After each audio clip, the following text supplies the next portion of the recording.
पिछले कुछ दिनों से संजौली में क्या वातावरण है, क्या स्थितियां पैदा कर दी गई और पिछले कल भी कुछ लोगों के द्वारा ऐसी स्थितियां पैदा करने का प्रयास कर दिया गया, जिसके बाद हम मजबूर हो गए इस बात पे कि हमें ये मुहिम प्रारंभ करनी पड़ी है।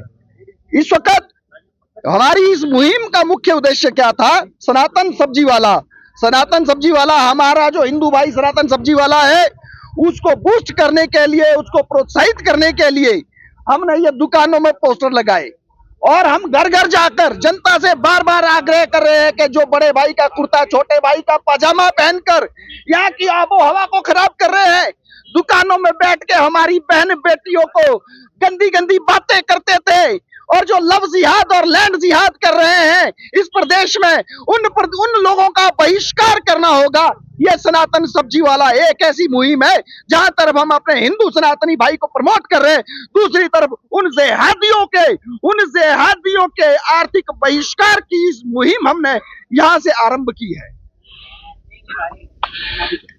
संजौली में ये आपने किया, ये एक शुरुआत है, ये संजौली से शुरुआत हो गई है और मुझे पूरे प्रदेश से लोगों के फोन आ रहे हैं। पूरे प्रदेश में लोग इस मुहिम को आगे लेके जाना चाहते हैं और इस वक्त जो स्थितियां हमारे सनातन समाज के सामने खड़ी हो गई, आपने पिछले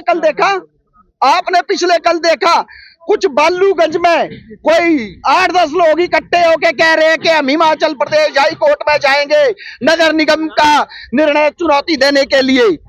तो मैं आप लोगों के लिए बता दूं, जो मस्जिद कमेटी ने कमिश्नर के पास एफिडेविट फाइल किया था, वो फील गिल्टी एफिडेविट फाइल किया था। उन्होंने ग्लानि फील की थी इस बात पे कि अवैध निर्माण हुआ है और वक्फ बोर्ड ने उस मस्जिद कमेटी को एनओसी दिया है उस निर्माण को तोड़ने के लिए। वक्फ बोर्ड ने कहा है कि पैसा वक्फ बोर्ड नहीं देगा, पैसा मस्जिद कमेटी को वहन करना होगा। और फील गिल्टी पे माननीय नगर निगम के जो आयुक्त है, उनके कोर्ट ने जो ये फैसला सुनाया था इसको तोड़ने का। जो लोग कल भाषण दे रहे थे, मीडिया को इंटरव्यू दे रहे थे कि हाई कोर्ट में जाएंगे, जब उन्हें बेसिक फैक्ट्स नहीं पता कि निर्णय किस बात पे है, क्या वो इस मामले से उनका कोई सरोकार नहीं, क्या वो प्रदेश की आबो हवा को खराब करने का प्रयास नहीं कर रहे थे? देखिए, बार बार हम इसी बात पे आ रहे हैं कि ये जो बात शुरू होती है डेमोग्राफी चेंज से, जिस तरीके से संजौली में, शिमला में सुनियोजित तरीके से डेमोग्राफी चेंज करने का प्रयास किया गया। हम बार बार कहते हैं कि हिमाचल प्रदेश में तो हम 97% है, 98% है। यही मुगलता, यही गलतफहमी कश्मीर में थी, केरल में थी, असम में थी, मणिपुर में थी, बंगाल में थी, आज वहां पे हिंदू अल्पसंख्यक होने की स्थिति में आ गया है। यह हिमाचल में कदाचित भी नहीं होने दिया जाएगा। इसी के लिए हमारी ये प्रारंभिक कड़ी है सनातन सब्जी वाला। विवेक मोहन, संजौली का रहने वाला हूँ। देखा नहीं, मुझे बताया गया तो मैंने देखा। मैं तो सब्जी देख रहा था, अब समझ नहीं आ रही भगवा लूं या केसरी लूं या एक और भी है। अब इसका तो नाम ही अरबी है। अब ये सब कंफ्यूजन जो क्रिएट हो गया, अब ये सोचने पे मजबूर हो गया। पर वो तो मदर सब्जी लेती, मैं तो थैला झोला उठा के वापस जाता। मेरा और कोई काम नहीं है और इन्हीं से लेते। अब हमें नहीं पता था, सनातनी बोल दिया है तो कॉन्शियस हो गए हम, थोड़ा हो गया ना भाई, यहीं से लेते। गलत रिसीव करने वाले को होता है, कसूर चाकू का नहीं होता। तो सर्जन के हाथ में पड़े तो जान बचती है और कातिल के हाथ में पड़े तो जान जाती है। ये रिसीव कौन किस ढंग से करता है। और जैसे मैंने सब्जियों के रंग दिखाए, तो पॉलिटिशियन जो है अपने ढंग से रिसीव करेगा, रिलीजियस जो ठेकेदार बने हुए हर धर्म के, वो अपने ढंग से रिसीव करेंगे। आम आदमी तो कंफ्यूज है, उसको सब्जी लेनी है, खाना बनाना है शाम को। अब कौन कहाँ क्या किससे क्या लेता है, ये कुछ ज्यादा हो रहा है कि हम डिवाइड कर रहे हैं, यूनाइट नहीं कर रहे। आप लीगल की बात करो, वैध अवैध की बात करो, वेद मत बीच में घुसाओ। मेरा ये कहना है। आपको लगता है ये संप्रदाय का रंग जो इसमें दिया जा रहा है? तो दिया है, नेताओं ने दिया। क्या जरूरत थी संजौली आके मस्जिद की बात करने की? केस चल रहा था ना, क्यों उठ के आए वहां से? क्यों मारपीट हुई? मारपीट तो यहाँ होती रहती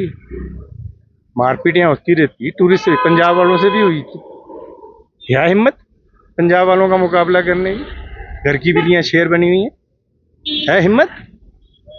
पंजाब से निकलने नहीं देंगे वो। तो ये ना, जो कमजोर है उसको, मेरा कहना ये है कि पीठ पे मारो, पेट में नहीं। एमसी कोर्ट है उसने 3 मंजिला तोड़ने का जो आदेश दिया है, किस तरह से देखते हैं उसको? नहीं, मैं I am not a advocate, मैं कोई जज नहीं हूँ। दिया तो कोई तथ्यों के हिसाब से दिया होगा, करेक्ट दिया होगा, गलत क्यों देगा फैसला?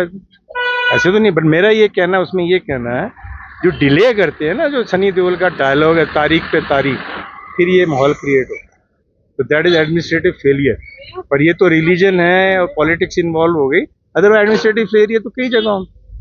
जब तक वो मुद्दा बनता नहीं, इनको भी होश नहीं आती। सब फाइलें दबी होती, सब फाइलें नीचे होती हैं, कबाड़ में होती।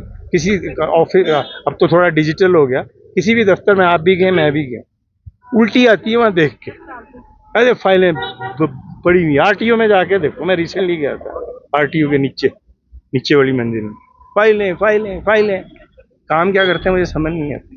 अभी तो ये शुरुआत है, कह रहे हैं कि सब्जी वाला है, फिर नाई वाला आएगा, फिर दूध वाला आएगा। कर लो फिर ये इनको पूछा जाए, हैं तो तुम भी तो आर्य समाजी हो, तुम भी तो सनातनी हो, तुम भी तो वर्ण बनाए हुए 4। गीता में मुझे अभी याद नहीं आ रहा 3रा अध्याय या कौन सा श्लोक है, उसमें श्री कृष्ण का कहना है ये जब वर्ण व्यवस्था आई थी काम के हिसाब से आई, कि जो सफाई करने वाला वो सर्टेन उसका है, जो ज्ञान देने वाला है या रिलीजन का पढ़ाने, वो सर्टेन। हुआ क्या, जब उसके घर में बच्चा या पोता पैदा हुआ, वो ऑटोमेटिक वो शूद्र ब्राह्मण बनना शुरू हो गया। ये इंसानों ने किया, श्री कृष्ण ने गीता में नहीं कहा।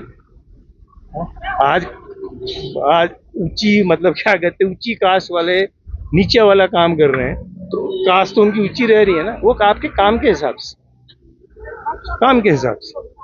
अब फौज में साले, फौज में ये लिखा है कि सिर्फ क्षत्रियों को भर्ती होगी, तो क्षत्रिय को ही होना चाहिए ना फिर इनके हिसाब से।